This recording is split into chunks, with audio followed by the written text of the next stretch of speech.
조정구는 경성부 원동에 거주하였다. 철종 때인 1862년에 태어났다. 대원왕의 둘째 사위이며 고종의 매부이다. 고종 때의 과거에 합격하였고 곧이어 부승지와 제학, 대성, 그리고 이조 참의와 직제학, 예조 참판 등에 임명되었다. 1894년 이후로는 협판과 장경, 찬정, 판돈령, 홍문학사, 그리고 기로소 비서장 등의 차례로 올랐다. 1910년 7월에 적들이 대한제국과 일본을 합병하였다. 그리고 2품 이상의 관원 80명을 뽑아 자기와 돈을 주면서 은사라는 이름을 붙였다.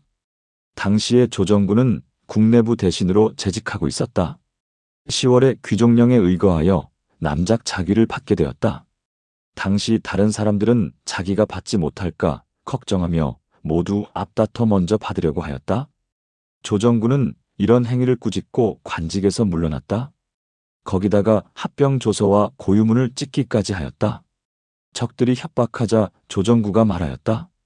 차라리 의롭게 죽을 수는 있어도 치욕을 당하면서 살 수는 없다. 곧바로 자결을 시도하였으나 죽지 않았고 두 번째 자결을 시도했을 때에도 집안 사람들에게 구조되어 끝내 죽지 못하고 대한의원에 입원하여 몇 달간 치료하였다. 그 뒤로도 이 세상에 살고 싶은 마음이 없어 항상 스스로 목숨을 끊을 기회만 기다렸다. 그러나 여든의 노모께서 타이르심으로 끝내 자기 뜻대로 하지 못하고 양주 사릉리에 있는 묘소 아래로 물러나 거주하였다. 조정구는 스스로 죽지 못한 사람임을 자처하여 문을 닫고 밖으로 나오지 않았다. 1915년에 어머니 상을 당하였다. 상기가 끝나자 스스로 호를 월파 거사라고 하였다. 금강산에 있는 반야암으로가 산수자연에 마음을 두고 구름과 숲을 벗삼아 삶을 마치려고 하였다.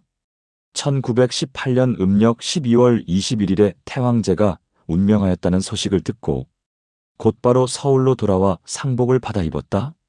태왕제의 장례가 끝나자 마침내 중국의 하남으로 들어갔다. 그곳에서 아들 조남승을 만나보고 하남과 북경 사이를 오가며 7년간 머물렀다. 1925년에 차남 조남익이 1924년 9월에 세상을 떠났다는 소식을 들었다. 조정구가 말하였다.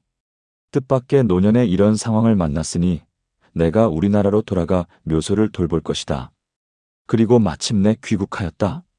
귀국길에 지나는 곳마다 눈길 닿는 곳이면 어디든 조정구는 마음 아파하였다.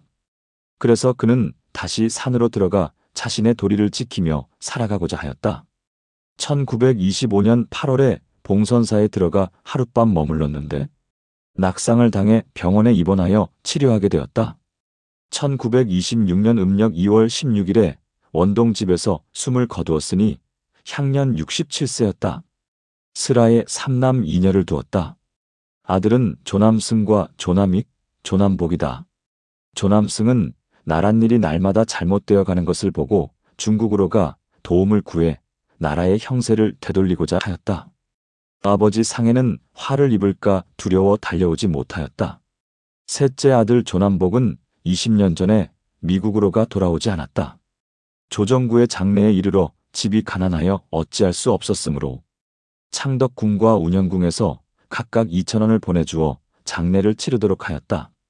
처음 대한제국과 일본이 합병되었을 때 자귀를 받은 사람이 72명이고 받지 않은 사람이 8명이다. 8명 가운데 판서 김석진은 적들의 협박을 물리치고 받지 않다가 죽었다. 판서 윤영구는 평소 인망이 있었으므로 적신들이 그의 뜻을 꺾을 수 없다는 것을 미리 알고 협박하지 않아 무사하였다. 참정 한규설은 여러 차례 협박과 강요를 받았으나 따르지 않았고 판서 홍순영도 협박을 받았으나 따르지 않았다. 판서 조경호와 그의 사위 이재극은 자귀를 받는다고 보냈으나 뒤늦게 조경호가 잘못된 일임을 깨달아 물리쳤다. 판서 민영딸은 상중이라 녹을 받을 수 없다는 이유로 사양하였다. 육일주는 자기만 물리치고 돈은 받았다. 1910년 8월 29일에 대한제국과 일본이 마침내 합병되었다. 9월 5일 새벽에 조정구가 일어나 어머니 서씨가 계신 곳을 향해 묵묵히 기도하고 절을 올린 다음 칼로 목을 찔러 자결하고자 하였으나 죽지 않았다. 두 번째 자결을 시도하였을 때는 길에서 소실 홍씨가 보고 크게 놀라 소동을 일으키니 집안 사람들이 조정구를 대한 의원으로 보내 몇 달 동안이나 치료하게 하였다.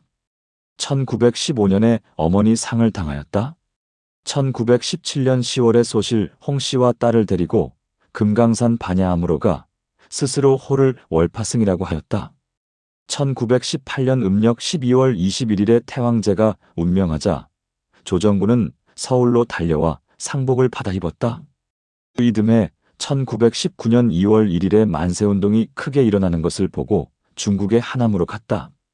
그곳에서 맏아들 조남승을 만나보고 북경으로 가 7달 동안 머물렀다.